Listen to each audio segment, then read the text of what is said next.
In every community, there are voices that speak with different rhythms and sounds, shaped by languages learned in distant places, accents that carry the music of homelands left behind, and the courage it takes to speak at all when you know people might mock the way your words sound, instead of listening to what those words mean. But sometimes those moments of mockery happen in front of millions of witnesses, forcing us all to decide whether we'll laugh along with cruelty or stand up and say that human dignity matters more than how perfectly someone pronounces their words. This is the story of how one man's contempt for an immigrant family's accent led to his immediate removal from a game show stage. How Steve Harvey demonstrated that respect isn't optional regardless of where someone was born or how they speak. And how one family's grace in the face of prejudice became a powerful lesson about what it truly means to be American. Before we dive into this powerful story about language, dignity, and the courage it takes to speak up when you're still learning to shape words in an unfamiliar tongue, make sure you hit that like button and subscribe to our channel, because what you're about to witness is a reminder that character is revealed not by how perfectly we speak, but by how we treat those who speak differently than we do. The Patel family from Edison, New Jersey walked onto the Family Feud stage in May 2025 with nervous excitement radiating from every member. Leading the family was 46-year-old Raj Patel, a convenience store owner who had immigrated to America from India 15 years ago with nothing but 2 suitcases, a degree in engineering that hadn't been recognized in the U.S., and determination to build a better life for his family. Beside him stood his wife Priya, a warm woman with kind eyes who worked as a home health aide while studying for her nursing certification. Joining them were their daughter Neha, a brilliant 17-year-old high school senior who had just been accepted to MIT with a full scholarship, Raj's younger brother Kumar, who worked as a software developer, and Priya's sister Anjali, who taught ESL classes at a community college. During the pre-show interview, Raj spoke with pride about his family's journey to America, his accent distinct, and his English sometimes hesitant as he searched for the right words.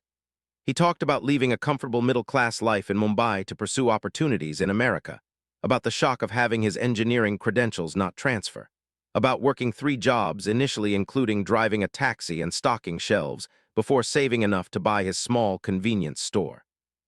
Coming to America, it was a very difficult time, Raj explained, his accent pronounced but his meaning clear. My English, it was not so good. People sometimes they are not patient, they make fun, they say go back to your country, but we are not giving up. We are working hard, we are learning, we are becoming American while also staying Indian, both things together. Priya added her perspective, her accent even stronger than her husband's. For me, the English is most challenging thing. I'm studying every day, practicing with customers at work, watching American television to learn. Sometimes I am making mistakes with words, mixing up he and she, forgetting the articles, pronouncing things wrong way. But I am trying, always trying. Neha, their daughter, spoke with an American accent indistinguishable from someone born in the country, explaining that she'd come to the U.S. when she was 2 years old and had grown up speaking both English and Gujarati at home. My parents sacrificed everything so I could have opportunities they never had, she said with obvious love and admiration. They work so hard, they deal with so much discrimination and disrespect, but they never complain. They just keep going, keep believing in the American dream even when America doesn't always believe in them. On the other side of the stage stood the Morrison family from a small town in Tennessee, led by 38-year-old Brett Morrison, a contractor with a booming voice and opinions he wasn't shy about sharing. He was joined by his wife Jennifer, his brother Cole, his cousin Danny, and his friend Travis. During their interview, Brett had made several comments that bordered on problematic jokes about real Americans and the way things used to be that made the production staff slightly uncomfortable, but nothing concrete enough to address. The game started with the usual energy and competition, both families engaged and giving good answers. Steve Harvey worked his charm, getting laughs and creating the fun atmosphere Family Feud was known for. The first round went smoothly, with both families answering competently. But tension began building in the second round when Raj was at the podium for a question. Steve asked, "Name something people do to relax after a long day at work." Raj, thinking through his answer, responded with his distinct accent, "They are taking the shower to wash away the stress." The answer was on the board, number 5 with 11 points, and the Patel family celebrated. But as Raj returned to his family's position, Brett Morrison made a mocking sound under his breath, exaggerating the cadence of Raj's speech in a cruel imitation. They are taking the shower, he mimicked in a cartoonish accent, laughing to his family members. Several people on stage heard it, including Steve Harvey, whose head snapped toward Brett with a sharp look. Raj had definitely heard it, his face showing a flash of hurt before he composed himself with the dignity of someone who had endured such mockery many times before. Steve paused the game, his expression serious. Hold on a second, did I just hear what I think I heard? Brett, either not recognizing the danger he was in or not caring, shrugged with a smirk. What? I was just laughing at how he said it. It's funny, man, no harm meant. Steve walked toward Brett, his body language shifting from entertainer to someone about to deliver a serious message. Let me tell you something right now. Making fun of someone's accent, mocking the way they speak when English isn't their first language, that's not funny. That's disrespectful, ignorant, and it shows a complete lack of character. Brett tried to defend himself, his smirk fading but his defensiveness rising. Come on, Steve, don't be so sensitive. I wasn't trying to be mean, I was just joking around. If he's going to be on American TV, he should be able to take a joke. That response was Brett's biggest mistake, revealing the prejudice beneath his joke. Steve's voice rose with anger. First of all, this isn't about being sensitive, it's about basic human respect. Second, he is on American TV because he is American. He's a U.S. citizen who has every right to be here and to speak however he speaks. Third, the idea that someone should take a joke about being mocked for their accent is ridiculous. How about you learn not to make jokes at the expense of people who are speaking in their second or third language while you probably only speak one? The audience began applauding Steve's response, many people standing in support. But Steve wasn't finished. Do you have any idea how much courage it takes to speak in a language that isn't your native tongue, knowing people might judge you or mock you? Do you have any idea how intelligent you have to be to learn a whole new language as an adult? Mr. Patel speaks at least 2 languages fluently, English and Gujarati, and probably more. How many languages do you speak? Brett, caught off guard and embarrassed, muttered, Just English, but that's all I need in America. Steve's response was swift and powerful. That's exactly the kind of entitled, ignorant attitude that makes immigrants feel unwelcome in a country built by immigrants. English is not the official language of the United States, by the way. We don't have one. And even if we did, the way someone speaks English, whether with an accent or perfect grammar, has nothing to do with their value as a human being or their right to be treated with dignity. Steve turned to Raj and his family, his expression softening with respect. Mr. Patel, I want to apologize on behalf of everyone here that you had to experience that disrespect on this stage. You and your family came here, you worked incredibly hard, you learned a new language, you built a business, you're raising an amazing daughter who's going to MIT, and you did all of that while dealing with people who mock you instead of respecting you. That takes strength and character that most people will never have to demonstrate. Raj, his eyes glistening with tears but his voice steady, responded with grace. Thank you, Mr. Harvey. This is not the first time someone is making fun of my English. It is happening often at my store, at the bank, everywhere. But we are not letting it stop us. My English, it is not perfect, but it is good enough to run my business, to help my customers, to teach my daughter to be proud of who she is, where she comes from. The audience erupted in applause, many people crying at Raj's dignified response. But the situation was about to escalate further. Brett, his ego bruised and his prejudice fully exposed, made another critical error. Instead of apologizing or recognizing his mistake, he doubled down. Look, I'm just saying, if you come to America, you should speak American. My grandfather didn't have to learn another language when his family came here, and immigrants today shouldn't expect special treatment just because English is hard for them. Steve's expression shifted to something beyond anger, to profound disappointment and determination. Brother, your grandfather probably did have to learn English if his family immigrated here speaking another language, just like every other immigrant family in American history. The difference is that he probably faced the same discrimination you're dishing out now, and it was just as wrong then as it is now. He continued, his voice rising with passion. But more importantly, the Patel family isn't asking for special treatment. They're just existing, speaking English the best they can, participating in American life, contributing to their community, and being mocked by you for having the audacity to speak with an accent. That's not them demanding special treatment, that's you being intolerant and disrespectful. Steve made a decision, one that he'd made before when faced with similar situations. You know what? I've had enough. Brett Morrison, you need to leave this stage right now. I will not have you standing here disrespecting this family or any other family based on how they speak. You're done. The studio fell silent, the weight of Steve's decision settling over everyone. Brett's face went red, anger and embarrassment warring on his features. You're kicking me off for making a joke? That's ridiculous. This is censorship. Steve's response was immediate and uncompromising. No, this is consequences. You mocked someone for their accent, you doubled down when called out instead of apologizing, and you revealed an attitude of entitlement and prejudice that has no place on this stage or anywhere else. Freedom of speech doesn't mean freedom from consequences, and my consequence is that you leave right now. Brett looked to his family members, perhaps expecting them to defend him or leave with him. Jennifer, his wife, spoke up with tears in her eyes. Brett, you need to apologize. What you did was wrong, and I'm embarrassed. Cole, his brother, nodded. Man, Steve's right, you were out of line. Brett, realizing he had no support, tried one last time to justify himself. I didn't mean anything by it. It was just a joke. People are too sensitive these days. Steve shook his head. The problem isn't that people are too sensitive. The problem is that people like you think you have the right to mock others and then act like the victim when you're held accountable. Now leave before I have security escort you out. Brett Morrison walked off the Family Feud stage, muttering under his breath about political correctness and cancel culture, completely unable to recognize that his own actions, not some societal overreaction, had caused his removal. After he left, Steve turned back to the remaining Morrison family members. Do you all want to continue without him, or do you want to leave too? There's no judgment either way. Jennifer and the others conferred briefly, then Jennifer spoke. We'd like to apologize to the Patel family ourselves, and then we'll leave. We don't feel right continuing after what Brett did. Steve nodded respectfully and invited both families to the center of the stage. Jennifer approached Raj and Priya with genuine remorse. I am so sorry for what my husband said. His attitude doesn't represent all of us, and what he did was cruel and wrong. You and your family deserve respect, and I hope you can forgive us for being associated with his behavior. Priya, with remarkable grace, responded through tears.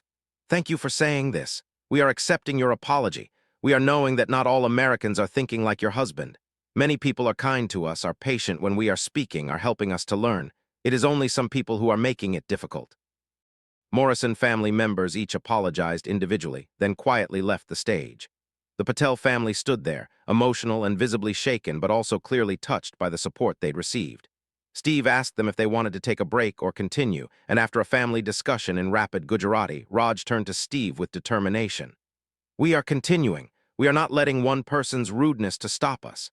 This is what America is about, continuing even when there is difficulty. The game resumed with the Patel family competing against a substitute family, but the energy had completely changed. The audience, the crew, and Steve himself were all visibly invested in supporting the Patel family, cheering loudly for every answer, celebrating their successes, and showing them the warmth and acceptance that Brett had denied them. As the game progressed, Steve took opportunities between rounds to have genuine conversations with the Patel family about their experience in America, their challenges, their victories, and their dreams. These weren't just time fillers. They were Steve using his platform to humanize immigrants, to show their stories and struggles, and to demonstrate that their journey was fundamentally American. Raj shared a story about his first year in America, working the night shift at a convenience store where he faced regular mockery about his accent and his appearance. One customer, he is coming in every night, always making jokes about my English, my clothes, my name, always saying thank you, come again in fake accent like character from cartoon. For 6 months, this is happening every night. The audience listened in rapt attention as Raj continued. Then one night, this customer, his car is breaking down in parking lot. It is very cold, snow is falling, nobody else is around. I'm seeing him struggling and I am going outside to help. I'm knowing something about cars from engineering background. I'm fixing his car, getting him running again. He's very surprised that I am helping him after how he is treating me. Raj's voice grew emotional. He is asking me why I help him when he is so rude to me. I am telling him because this is what good people are doing. We are helping others even when they are not kind to us. After that night, he is never making fun again. He is becoming regular customer, nice customer, sometimes bringing his children to meet me, teaching them to be respectful to everyone. The audience applauded, many people crying at this story of grace overcoming prejudice. Steve wiped his own eyes and addressed the camera directly. Ladies and gentlemen, this is what character looks like. This is what being the bigger person looks like. Mr. Patel could have refused to help the man who'd been mocking him for months, and it would have been understandable. But instead, he chose kindness, and in doing so, he changed that man's heart and probably changed how that man's children view immigrants and people who speak with accents. Neha, the daughter, shared her own perspective as someone caught between two cultures. Growing up, I was embarrassed by my parents' accents. Kids at school would make fun of how my mom talked, would mock my dad when he came to school events.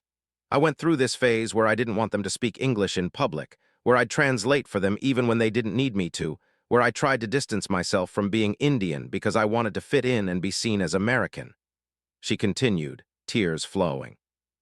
But as I got older, I realized that my parents speaking with accents doesn't make them less American, it makes them more American in a way. They chose this country, learned a new language, adapted to a new culture, worked harder than most people ever have to work, all because they believed in the American dream. People born here don't have to prove their Americanness, but immigrants do, every single day, and my parents do it with grace and dignity even when people are cruel to them. The game continued, and the Patel family ended up winning, scoring enough points in fast money to take home the $20,000 prize. When Steve announced their victory and the confetti fell, the entire family embraced, crying and laughing, and the audience's standing ovation lasted for several minutes. But Steve wasn't finished. He had something important to say, and he was going to use this moment to say it. Before we wrap up, I need to talk about what happened today. Brett Morrison mocked Mr. Patel's accent, and I removed him from this stage. Some people might think I overreacted, might think it was just a joke and I was being too sensitive. But I want to explain why what he did was so wrong and why I have zero tolerance for it. Steve addressed the camera, speaking with the authority of someone who'd experienced prejudice himself. Making fun of someone's accent when they're speaking in their second or third language is not a joke, it's cruelty. It takes immense courage to speak in a language that isn't your native tongue, knowing you might make mistakes, knowing you might mispronounce words, knowing people might judge your intelligence based on your accent rather than your actual thoughts. When you mock that, you're not making a joke, you're attacking someone for being brave enough to try. He continued, his passion evident. But it goes deeper than that. Mocking someone's accent is often rooted in xenophobia, in the belief that people who don't sound like us, don't belong here, aren't really American, are somehow less than.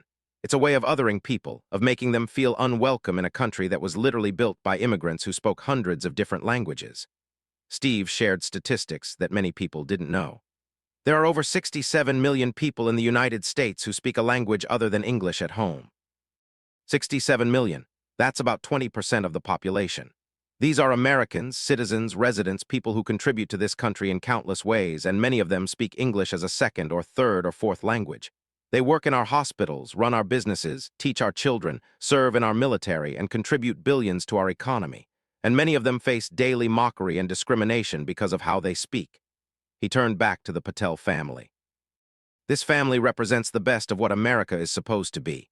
They came here legally, worked incredibly hard, learned a new language, built a business, raised an amazing daughter who's going to one of the best universities in the country, and they did it all while facing prejudice and discrimination from people who should have welcomed them. That's not just admirable, that's heroic. Steve addressed viewers directly. If you're someone who makes fun of accents, who mocks people for how they speak, who tells immigrants to go back where they came from, or to speak American, I want you to understand that you're not defending American values, you're betraying them.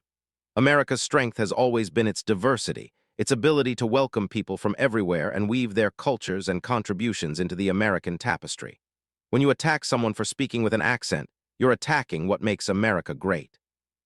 The episode, carefully edited but with the core confrontation intact, aired 6 weeks later and became one of the most talked about Family Feud episodes in the show's history. The response was overwhelming, with millions of people praising Steve for standing up to linguistic prejudice and for honoring the Patel family's dignity. Immigrant communities across America shared the episode widely, many commenting that they'd experienced similar mockery and discrimination, and that seeing someone with Steve's platform take a stand against it meant more than words could express. Teachers began using the episode in ESL classes and diversity training, showing it as an example of standing up to prejudice and of the courage it takes to speak in a non-native language. But there was also backlash. Some people accused Steve of overreacting, of being too politically correct, of stifling humor and free speech. Brett Morrison himself went on social media claiming he was the victim, that he'd been unfairly targeted for making a harmless joke, that Steve had no sense of humor. He appeared on certain podcasts and shows that gave platform to his grievances, painting himself as someone persecuted for supposedly speaking truth. However, the overwhelming majority of public opinion supported Steve's actions. Linguists and language teachers wrote articles explaining why mocking accents is harmful and discriminatory. Immigrant advocacy organizations used the incident to launch campaigns against linguistic prejudice. And thousands of people shared their own stories of being mocked for their accents, creating a national conversation about respect, language, and what it means to be American. 3 months after the incident, Steve invited the Patel family back for a follow-up segment. They arrived to another standing ovation, and their comfort and confidence on stage was noticeably different than their first appearance. Steve asked them how their lives had changed since the episode aired. Raj spoke first, his English still accented but his words clear and strong. After the episode is airing, so many things are changing. Many people are coming to my store wanting to support us, saying they are proud of how we are handling the situation. Business is increasing very much. But more important than business, people are treating us with more respect. Customers are being more patient when I am speaking, are asking about our story, are interested in our culture. Priya added her perspective. For me, the biggest change is in my confidence. Before, I am always feeling shame about my accent, always apologizing for my English, always feeling like I am not good enough because I am not speaking perfectly. But after Steve is defending us, after seeing so many people support us, I am realizing my accent is not something to be ashamed of. It is part of my story, proof that I am brave enough to learn new language, to live in new country, to keep trying even when it is difficult. Neha shared something particularly moving.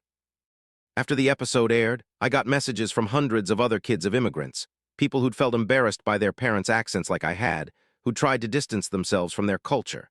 So many of them said that watching Steve defend my dad, watching my dad handle it with such dignity, made them see their own parents differently, made them proud instead of embarrassed.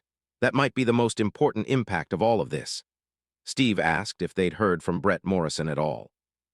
The family exchanged glances, then Raj nodded. Yes, actually, about 1 month ago he is contacting us through the show. He is writing a letter of apology saying he is doing much thinking about his behavior, about his attitudes. He is asking if he can meet with us to apologize in person. Steve's eyebrows raised in surprise. Really? And did you meet with him? Priya nodded. Yes, we are meeting with him. We are talking for 2 hours. He's bringing his wife Jennifer, who is a very nice lady. He is explaining how he is growing up in a place where everyone is looking the same, speaking the same, and he is never questioning his ideas about who is American, who belongs. He is saying that being removed from show, facing criticism, losing friends and business, it is forcing him to think about things he never thinks about before. Raj continued the story. He is telling us about his grandfather who is immigrating from Ireland, who is facing discrimination for his accent, for being Catholic in Protestant area, for being poor. Brett is never thinking about this before, never connecting his grandfather's experience to our experience. But now he is understanding, he is seeing that his grandfather and we are same, just from different places, different times. Steve asked the question everyone wanted answered. Did you forgive him? The Patel family looked at each other, a silent communication passing between them, then Raj answered. Yes, we are forgiving him, not because he is earning it completely, but because we are believing people can change, and because holding anger is like drinking poison and expecting other person to die. We are telling him that forgiveness is not forgetting what he does, but it is choosing not to let his actions to define our lives. Steve, clearly moved, asked Brett Morrison to join them on stage. Brett walked out looking humbled and nervous, nothing like the confident, cocky man who'd walked off the stage 3 months earlier. He approached the Patel family and spoke directly to them before addressing anyone else. Mr. and Mrs. Patel, Neha, Kumar, and Jolly, I owe you an apology that I should have given immediately instead of defending my behavior and playing the victim. What I did was wrong. It was cruel, and it revealed prejudices I'd been carrying my whole life without examining them. I mocked you for having an accent while speaking in your second language, something I couldn't do in any language, and I did it because I felt superior, because I thought being born speaking English made me more American than people who chose America and worked to learn our language. He continued, his voice shaking with emotion. Since that day, I've done a lot of reflection, read books about immigrant experiences, volunteered with refugee resettlement organizations, and most importantly, I've had to face the fact that the values I thought were patriotic were actually just prejudice dressed up as principle. I'm deeply sorry for the pain I caused you, for the disrespect I showed you, and for contributing to a culture where immigrants feel unwelcome in a country built by immigrants. Brett turned to Steve.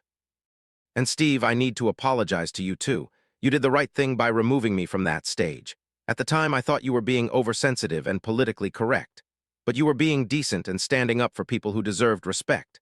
Thank you for not letting my behavior slide, for using your platform to draw a line, and for teaching me a lesson I should have learned a long time ago."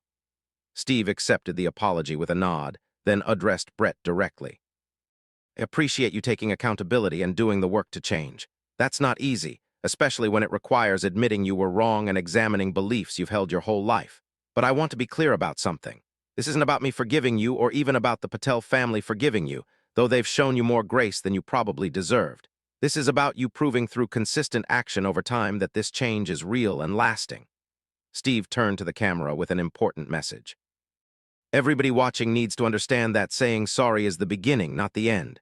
Real change requires ongoing work, requires catching yourself when old prejudices surface, requires speaking up when you hear others express the views you used to hold, requires actively working to understand and respect people different from you. Brett's done some of that work, but it's lifelong work, not a 3-month project." The segment concluded with a powerful exchange between Neha and Brett. Neha, this brilliant young woman about to start at MIT, spoke with wisdom beyond her years. "Mr. Morrison, I want to thank you for apologizing and for doing the work to change. But I also want to challenge you. Use your experience to help other people recognize their own prejudices before those prejudices cause harm. Speak up when you hear people mocking accents or immigrants. Support policies and organizations that help newcomers feel welcome. That's how you turn your past behavior into something meaningful." Brett agreed, explaining that he'd already started doing exactly that, speaking up in his community when he heard discriminatory comments, volunteering with immigrant support organizations, and using his experience as a cautionary tale about unexamined prejudice. 6 months after the original incident, a documentary was produced about linguistic prejudice and discrimination against immigrants, using the Family Feud incident as a central case study. The documentary explored the history of language discrimination in America, from the mockery of Irish, Italian, and German immigrants in previous centuries to current discrimination against Spanish, Chinese, and South Asian accents. It featured interviews with linguists explaining that accents are a natural result of learning language later in life and have no correlation with intelligence or competence. The documentary included dozens of immigrants sharing their experiences with accent discrimination, from being passed over for jobs despite qualifications, to being mocked in public spaces, to having their children embarrassed by how they speak. It showed the psychological toll this discrimination takes, the anxiety many immigrants feel about speaking English publicly, the shame they carry about their accents, and the ways this discrimination affects their economic opportunities and social integration. But the documentary also showed the resilience and courage of immigrants who continue to speak, to participate, to contribute despite facing mockery and discrimination. It highlighted the incredible cognitive benefits of bilingualism, the cultural richness immigrants bring, and the economic contributions of immigrant communities. It concluded with a call to action, challenging all Americans to examine their own attitudes about accents and language, to practice patience and respect when communicating with people who speak English as an additional language, and to recognize that mocking someone's accent is not harmless humor, but a form of discrimination. 1 year after Brett Morrison was removed from the Family Feud stage, both families participated in a joint interview for the documentary's final segment. They sat together, the Patels and the Morrisons, two families brought together by a moment of prejudice that had become an opportunity for education, growth, and ultimately reconciliation. Raj spoke about the year since the incident. "This experience is teaching us many things. Yes, there is prejudice and discrimination in America. We are facing it all the time. But there is also kindness, support, people willing to stand up for what is right. Steve Harvey is standing up for us when he is not having to. Jennifer Morrison is apologizing when her husband is refusing to. Thousands of people are supporting us, sharing our story, saying they are standing with immigrant families. This is giving us hope." Brett shared his ongoing journey. "A year ago, I was ignorant and arrogant, believing that my way of speaking and my background made me more American than people like the Patels. Today, I understand that the opposite is true, that they embody American values more than I did because they chose to be here, work to be here, and continue contributing despite facing discrimination. I'm still learning, still unlearning prejudices, but I'm committed to that work for the rest of my life." Steve Harvey, also present for this final interview, summarized the lessons from the experience. "This story shows us several crucial things. First, linguistic prejudice is real and harmful, and we all have a responsibility to stand against it. Second, people can change if they're willing to do the hard work of examining their beliefs and behaviors. Third, grace and forgiveness are possible even after serious harm, but they don't mean forgetting or excusing what happened. And fourth, using our platforms and voices to stand up against discrimination is not being politically correct or oversensitive. It's being decent human beings. Before we close this powerful story, I need you to hit that subscribe button and turn on notifications. Because stories like this remind us that how someone speaks tells us nothing about their intelligence, character, or worth as a human being. That mocking accents is not harmless humor, but a form of discrimination. And that standing up against linguistic prejudice is everyone's responsibility regardless of whether we've personally experienced it. If this story resonated with you, share it with someone who needs to hear it.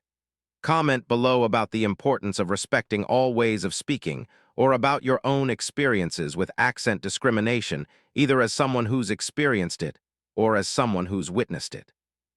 And remember that if you speak only one language, you have no business mocking someone who's speaking in their second or third or fourth language, and that patience and respect in communication are not favors we grant but basic human decency we owe everyone.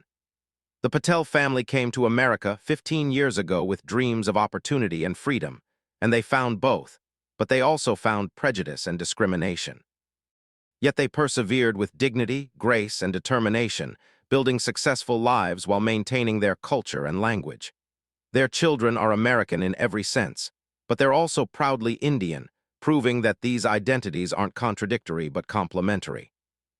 Raj and Priya continue to speak English with accents, and they've stopped apologizing for it, stopped feeling shame about it, recognizing that their accents are proof of their courage, their adaptability, and their commitment to building lives in a new language and culture.